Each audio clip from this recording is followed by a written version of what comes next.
It's clear that he cares about Ellen. Knowing that, I actually feel kind of relieved. Oh my god.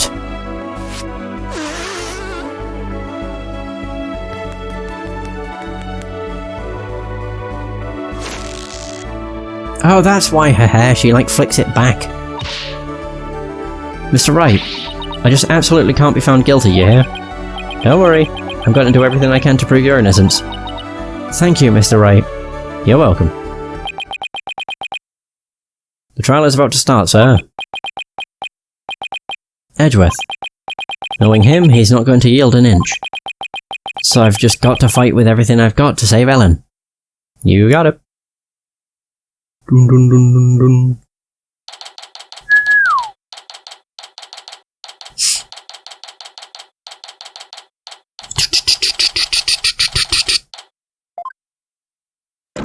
Oh yeah!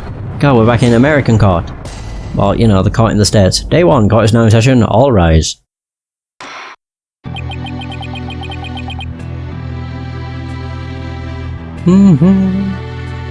Court is now in session for the trial of Ellen Wyatt.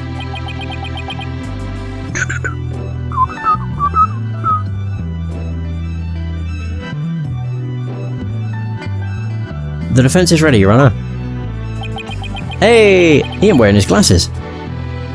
The prosecution has been ready for a while, Your Honour.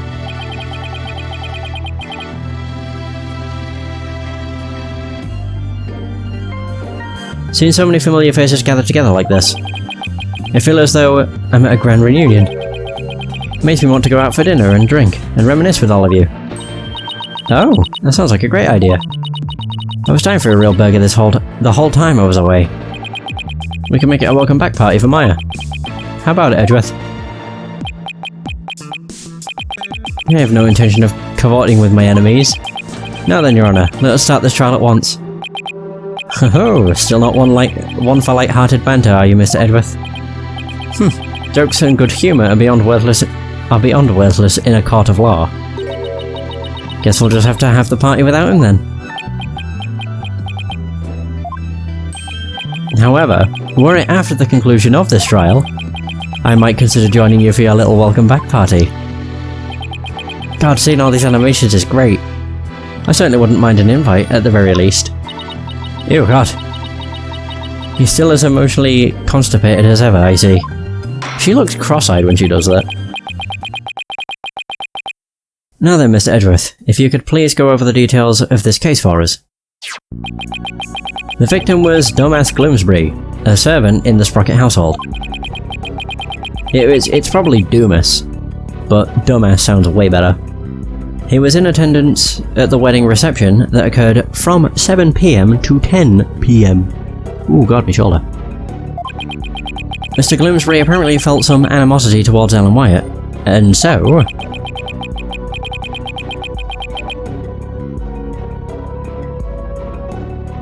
A bit after the reception ended at 10 PM, he assaulted Miss Wyatt with the intent to kill her.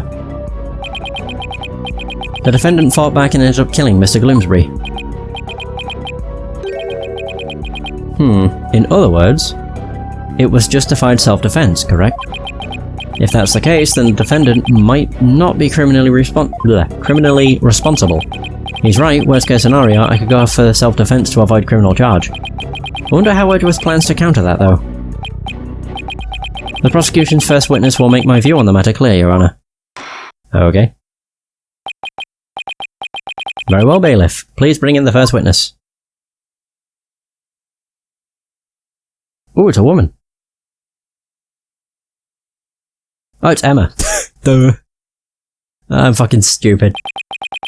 Please state your name and occupation, witness. Emma Skye, forensic investigator.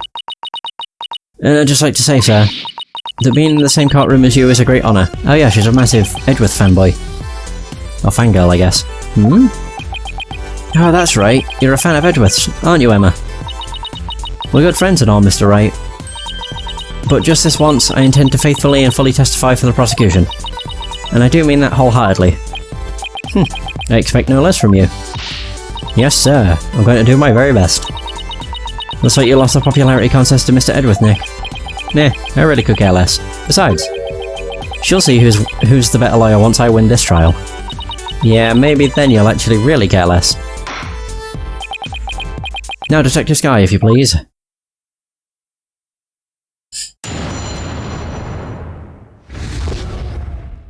So, rundown on the case. Of the case.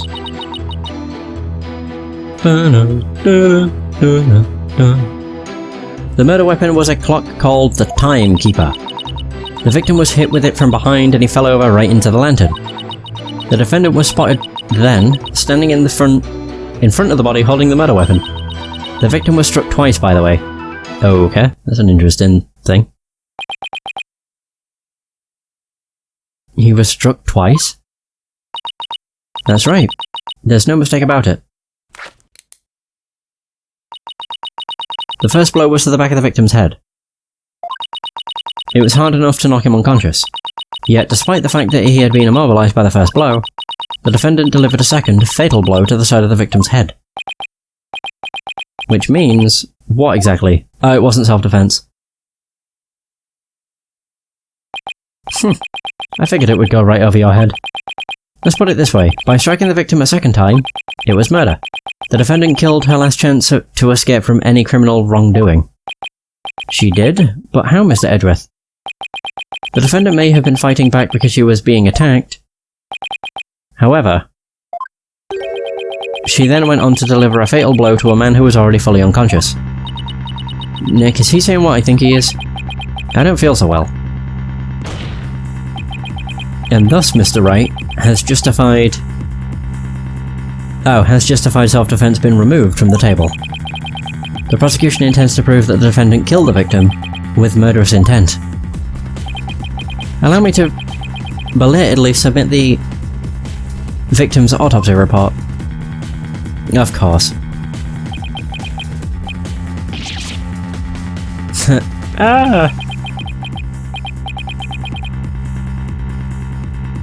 Oops. So that's why he was acting all smug. Well, more smug than usual. It's fine, right?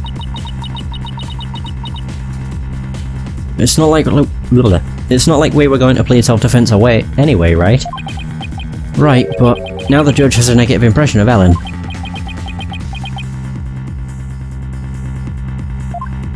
Yeah, he does look pretty pissed. Not good.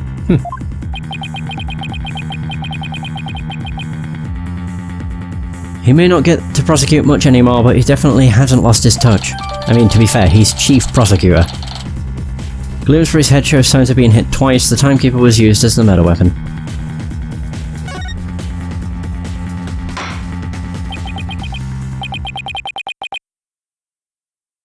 Now then, Mr. Wright, you may begin your cross-examination.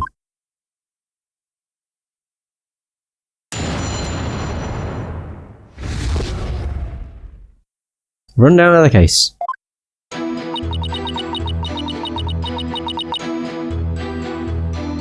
The murder weapon was a clock called the Timekeeper. Oh yeah, press.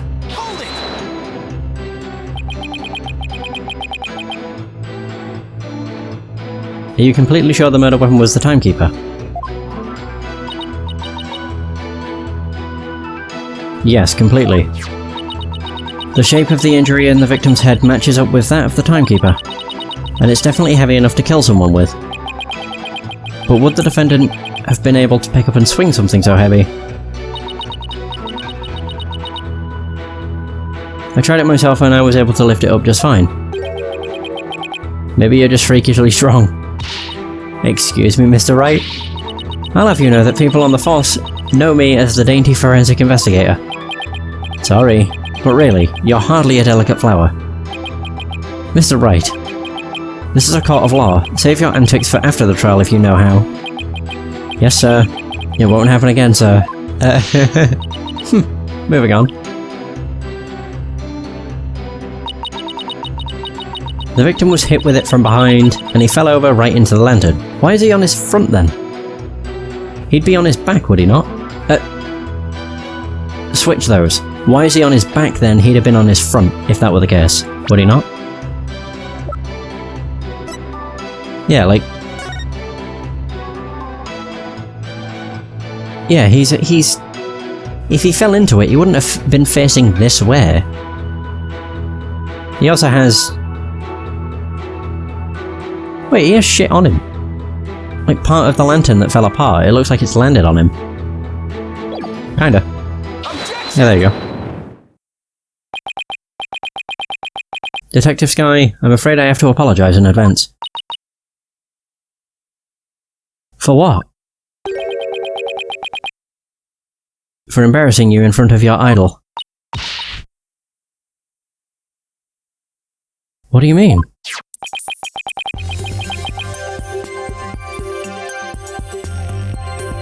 If you take a look at this photo of the crime scene,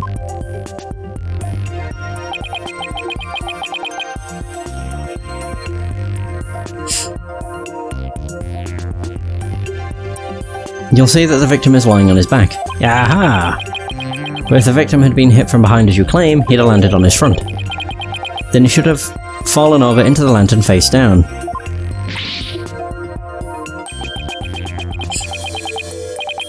It's not enough to simply take someone's side, Detective Sky, even if it's Mr. Edgeworth. Or Mr. Edgeworth's. Oop. Poor thing.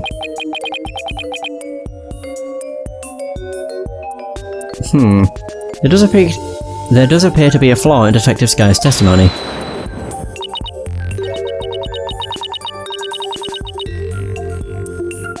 Mr. Wright, if you think I'm going to just back right down, then you're sadly mistaken.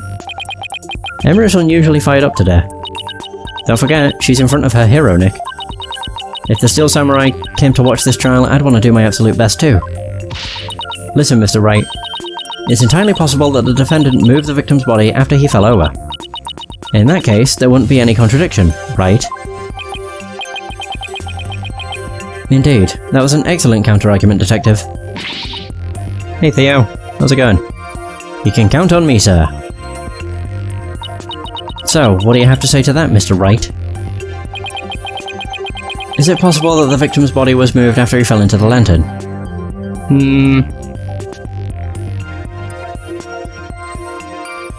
I would say no, because of the debris that's on him. If he was moved, I doubt she would have put the debris on the body. Or, more so, I doubt whoever killed him would have put the debris on the body. Not possible. Gonna say, my click gonna go through? Sheesh. Boo-doo. Sorry, Detective, but there's no way the victim's body was moved after his death. Oh really? And what makes you so sure? One look at this here and it should become obvious. Yeah, there we go. At least it looks like it's on him, either that or it's attached to this. Can't quite tell. Whatever. Away! Perfect. Those broken bits of the lantern? Yes. If the body had been moved after the fact, these fragments would have fallen off of it. But as you can clearly see, they're lying perfectly undisturbed on top of the body. This means that the victim must have been lying face up from before the lantern even broke.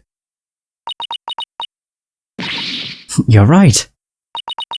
But wait a minute. If that's true, then when was the victim killed? I mean, the lantern was still whole during the reception, right? Right, which means we've just overturned a major assumption about the case. If the victim was already dead before the lantern was even broken, then the body must have been inside the lantern since before the reception started. Ooh, that was highlighted. In other words, the defense asserts that the victim was killed before the wedding reception. What? You heard.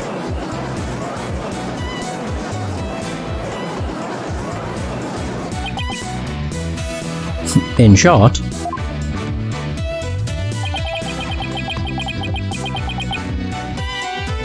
when Miss Wyatt was seen standing in front of the body after the reception, it wasn't the moment just after the murder was committed. It was the moment she happened to discover the body, just as Miss Wyatt claims. Ah, that's what he sounds like. Ah, he sounds weird. Whether the act was committed before or after the reception is entirely inconsequential. After all, it was the defendant who prepared the reception hall for the event in question.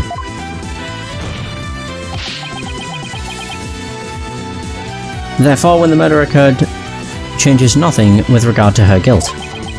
She could have killed the victim before the reception as you claim, and then tried to hide his body in the lantern after the event ended.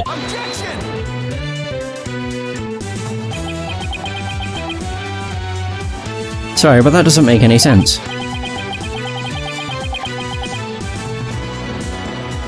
I mean, where would the body have been hidden during the reception in your scenario? Ooh! You stumbled. That's... Even you have to admit, Mr. Edgeworth, that this has opened up a new possibility.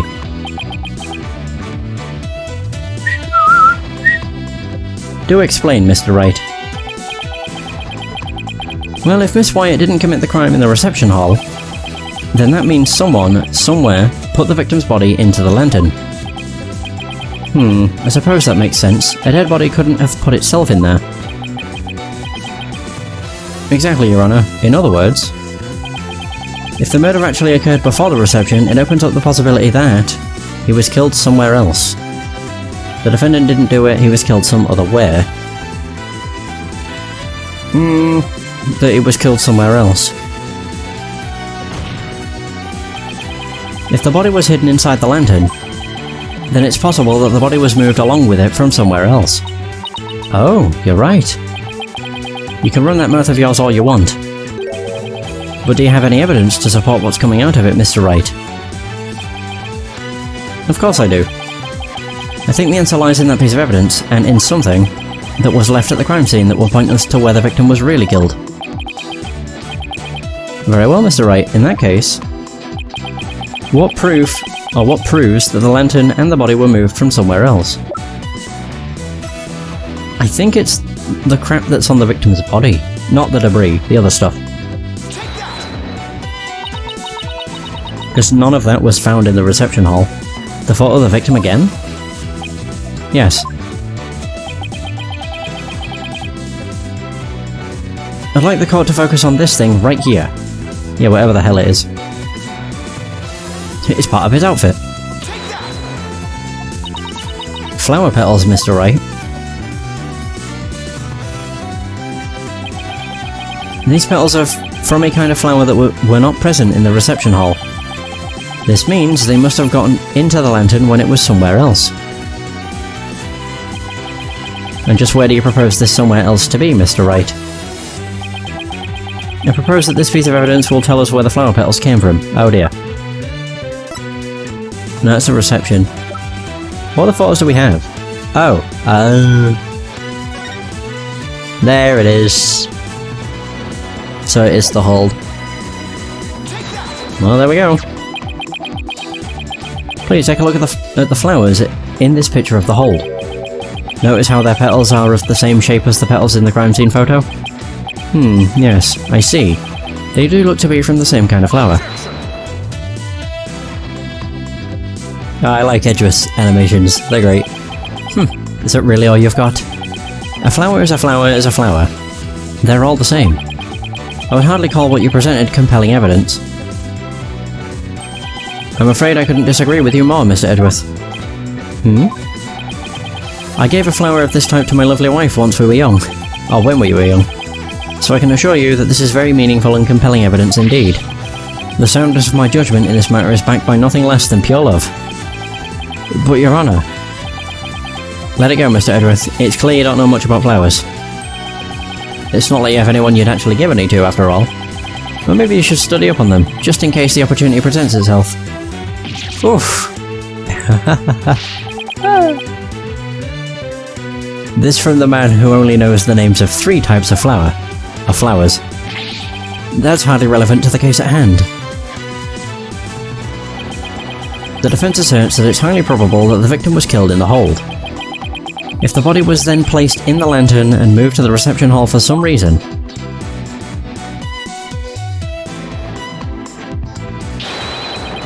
it would completely destroy the prosecution's case. Then you mean the body was... Yes, the victim's body was... inside the lantern during the entire beautiful wedding reception, while the defendant and her betrothed were celebrating their love. What? Oof. Bum bum bum.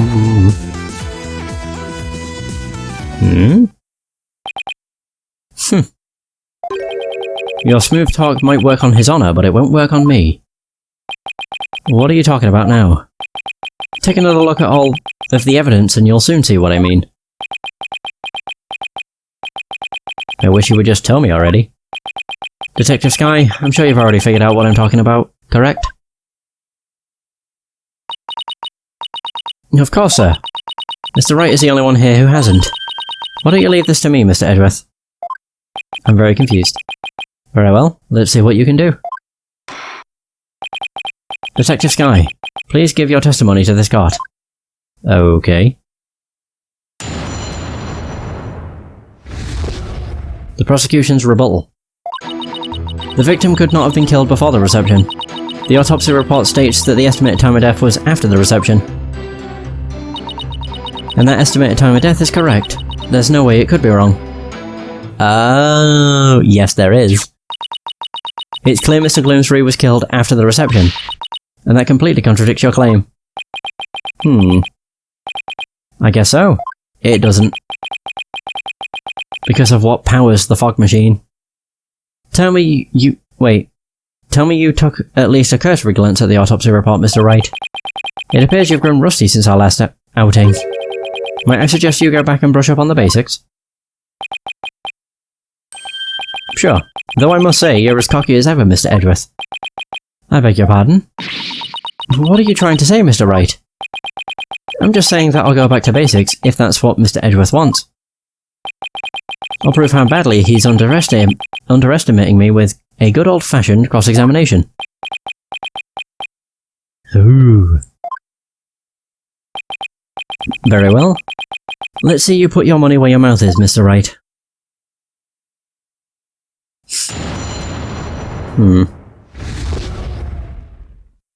The prosecution's rebuttal. The victim could not have been killed before the reception.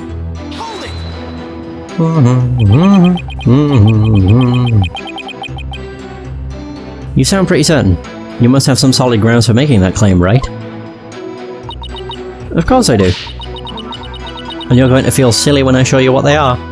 Ready? Feast your eyes on this. Oh. The autopsy report states that the estimated time of death was after the reception. And that time of death is correct. I've read the autopsy report too, you know. You don't need me to explain it to you, right? How there's no way the victim could have been killed before the reception, I mean. Detective Sky. I think you've overlooked something big. I have? Why don't you take another look at the evidence? But I've already looked at all the evidence. And quite carefully too, I'll have you know. Detective Sky, do not be taken in by his verbal antics. He is simply bluffing as always. Right, sir. Alright, we'll just have to prove it to you. And that estimated time of death is correct. There's no way it could be wrong. Wrong. What if he was inside of a fog machine? Not inside of one. Oh, I'm dumb. Not inside it, but it utilizes dry ice, which means the temperature would be lower. Oh, I'm stupid. Just because I said what if he was inside it, I completely forgot he's inside that. Never mind.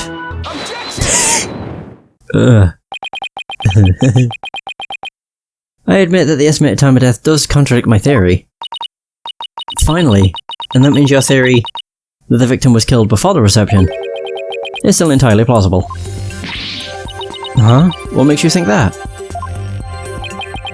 The killer could have falsified the time of death by using a certain item in the reception hall. Please, take a look at this. What is that contraption, Mr. Wright? It's a fog machine, Your Honor, used to create a special romantic atmosphere in the hall. And this machine could have been used to falsify the time of death? Yes, Your Honor, because this machine uses dry ice to perform its magic. Dry ice? Ah yes, the super cold stuff commonly used to make theatrical fog, right? I see. So your claim is that this dry ice was used to keep the body cold. There was actually... I think I was right. Not the fog wasn't keeping temperature down. I think they took the dry ice from the fog machine. But then again, it was used during the reception, so maybe not. No, whatever. It'll be explained. In that case, I guess the victim could have been killed before the reception.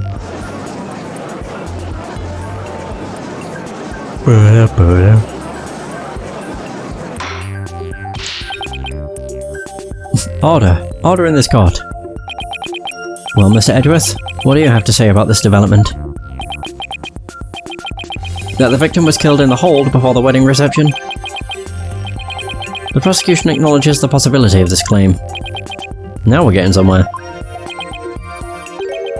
The prosecution would also like to thank you, Mr. Wright. Huh? For what? I didn't know how a certain piece of evidence fit into this case, but now thanks to you, I do. What piece of evidence? To get into the hold, one needs a keycard like this one. Oh shit. And here we have a record of those who entered the hold with such keycards. So Thomas Bloomsbury, Pearson Cody, Ellen Wyatt. Oh, wow.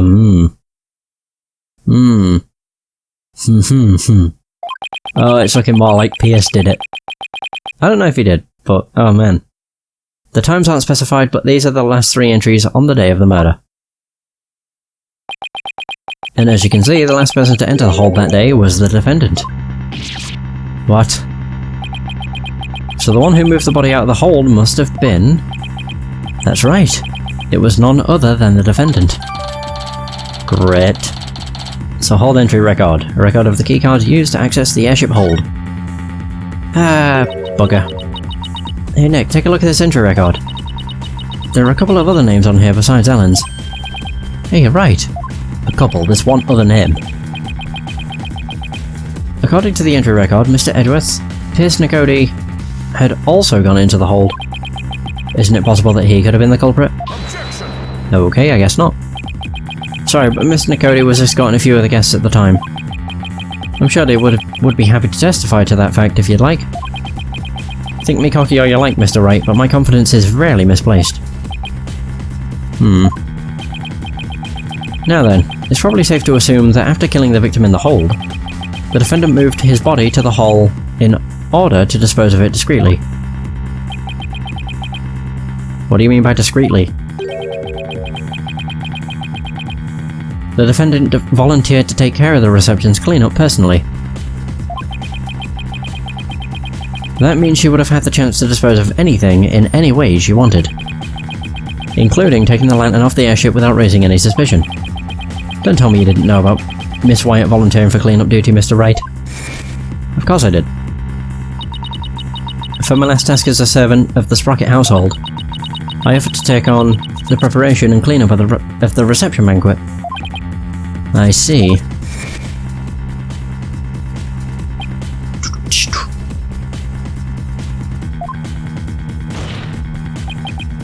Look at you, sweating buckets like a rookie, even after all these years.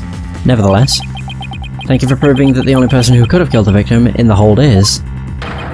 Ellen Wyatt. No! Great job, Phoenix. Now we're back to square one.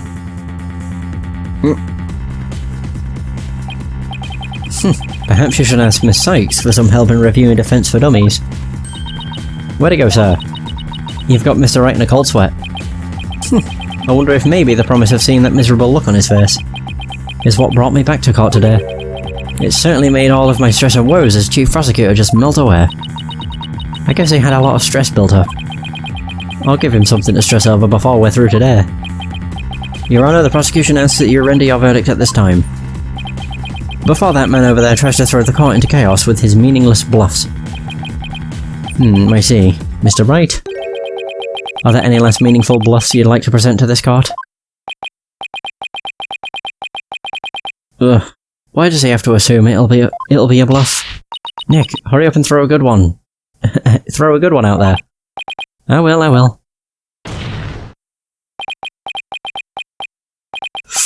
Well, alright then. Let's see. I've got it. How do you know it was Miss Wyatt who used her keycard? After all, if it turns out that somebody else used her card, it would mean Miss Wyatt didn't do it.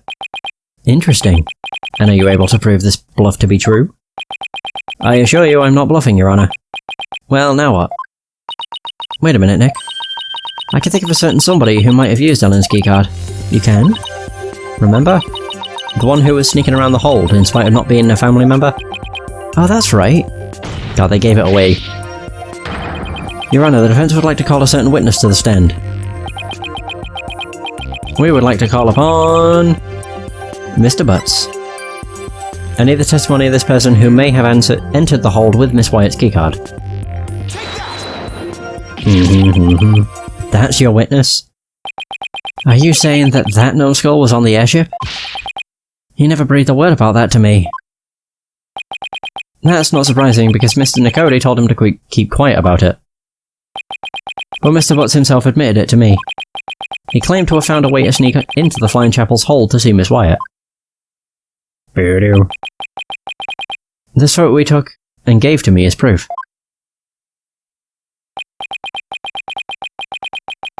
Then was it he who moved the lantern with the body inside to the reception hall?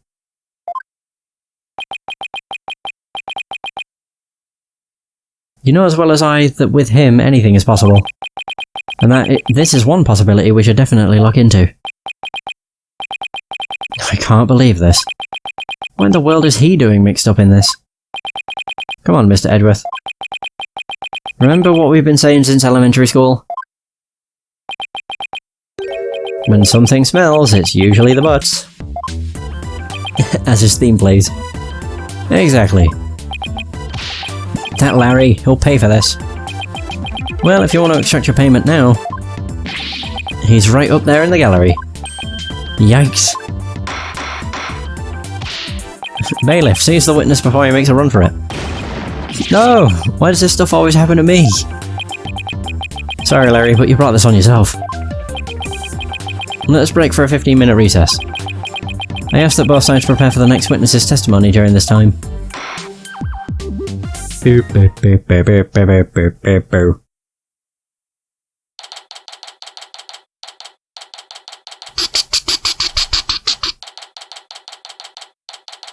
Defendant lobby number... I was going to say 5. Number 3. Wow, it's been a while since I've had this much fun and excitement. The face-off against Mr. Edgeworth. A harrowing tightrope walk for the defense. Phew, I'm exhausted already. Boss. Hey, Athena! I'm here for moral support. Athena, are you all done practicing for Teresa's magic show? Well, to be perfectly honest, I sort of ran away. But that's because she was putting my life in danger, I tell ya. I see. I think I'll need to have a one-on-one with her. You're really athletic and fit, Athena, so Tracy probably thinks you can run you ragged. That may be true. Which is why not even Tracy can keep up with me when I run at full speed. Looks like you spoke too soon, Athena. Never underestimate the resourcefulness of a great magician. Uh-huh. Uh-oh. Magical girl Phoenix Wright is on the scene. No! Now Athena, it's time to practice human combustion magic. Go on, douse yourself in this gasoline.